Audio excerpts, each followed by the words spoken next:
Assalamualaikum warahmatullahi wabarakatuh. Halo semuanya, berikut adalah video perkenalan kelompok kami.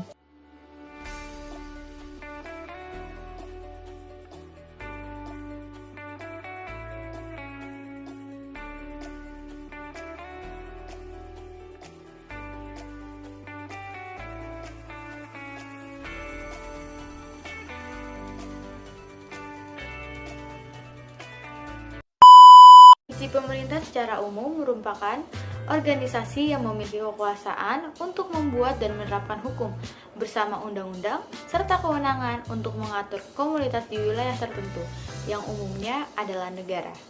Sedangkan definisi secara umum pemerintahan merupakan organisasi yang memiliki kekuasaan yang menyangkut tugas serta kewenangan. Dan pemerintahan sendiri dapat ditinjau dari 3 aspek, yaitu 1. Kegiatan, 2. Struktural fungsional, dan ketiga kewenangan. Selain itu, definisi menurut beberapa ahli, ada beberapa sudut pandang mengenai pengertian pemerintah dan pemerintahan, diantaranya menurut Andraha 2003 bahwasannya pemerintahan sebagai badan yang memproses pemenuhan kebutuhan manusia sebagai konsumen produk-produk pemerintahan akan layanan publik dan sipil.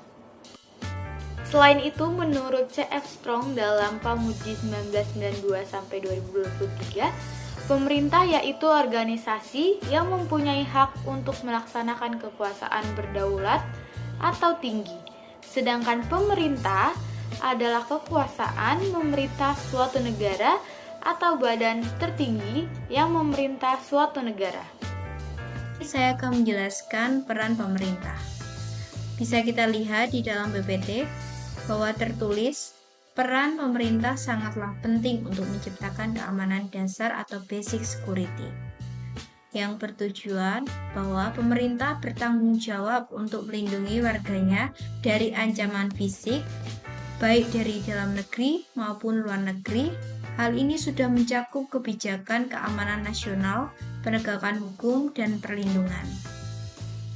Selanjutnya, pengontrolan ekonomi nasional.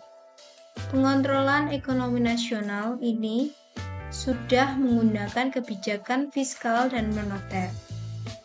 Hal ini bertujuan untuk mengendalikan perekonomian nasional yang dapat mempengaruhi tingkat inflasi, pertumbuhan ekonomi, dan stabilitas finansial.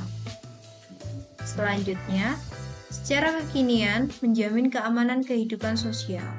Di era digital, pemerintah perlu menjaga keamanan siber untuk melindungi infrastruktur kritis dan data pribadi warganya dari serangan siber.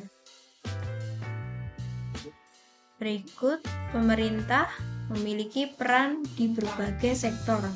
Di antaranya, 1. Sektor pendidikan. Pemerintah menetapkan standar mutu pendidikan dan akan berupaya agar keragaman prestasi siswa tidak berbeda jauh pada setiap lembaga pendidikan. 2. Sektor ekonomi. Pemerintah berperan dalam menetapkan kebijakan yang berhubungan dalam kegiatan ekonomi atau regulator. Pemerintah memiliki fungsi diantaranya 1. Pemerintah sebagai pemimpin atau leader dan sebagai pendidik atau edukator. Yang kedua, pemerintah sebagai aspirator. Pemerintah memiliki tugas untuk dapat memahami aspirasi yang ada dan berkembang di masyarakat dan mengerti apa yang diinginkan dan dibutuhkan oleh masyarakatnya. Yang ketiga, pemerintah sebagai katalisator dan dinamisator. Pemerintah sebagai katalisator memiliki arti bahwa pemerintah sebagai penghubung bagi setiap kelompok kepentingan di masyarakat, sedangkan pemerintah sebagai dinamisator yaitu memiliki arti pemerintah sebagai penggerak segala bentuk kegiatan di masyarakat.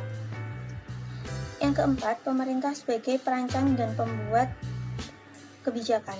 Pemerintah memiliki tugas untuk merancang dan membuat kebijakan dan akan dituangkan di dalam peraturan-peraturan yang seperti yang tertuang di dalam Undang-Undang 1945 dan berada pada pembukaan alinea ketiga yang berbunyi melindungi seluruh bangsa Indonesia dan tumpah darah Indonesia, memajukan kesejahteraan umum, mencerdaskan kehidupan bangsa, dan ikut melaksanakan ketertiban dunia berdasarkan kemerdekaan dan keadilan sosial. Baik, di sini saya akan menjelaskan beberapa sistem pemerintahan yang ada di Indonesia. Yang pertama, ada demokrasi. Indonesia adalah negara demokrasi, di mana rakyat berhak memilih pemimpin mereka dan berpartisipasi dalam proses politik. Hal ini dapat menciptakan kedaulatan rakyat dan inklusi dalam pengambilan keputusan politik. Sistem kedua, yakni sistem presidensial, di mana presiden adalah kepala negara dan kepala pemerintahan. Presiden dipilih secara terpisah dari parlemen dan memiliki kekuasaan eksklusif yang signifikan. Dan yang ketiga, ada parlemen bikameral. Indonesia memiliki dua lembaga legislatif, yaitu Dewan Perwakilan Rakyat dan Dewan Perwakilan Daerah, yang bersama-sama membentuk Majelis Permusyawaratan Rakyat atau MPR. Dan yang terakhir, keempat, ada sistem hukum.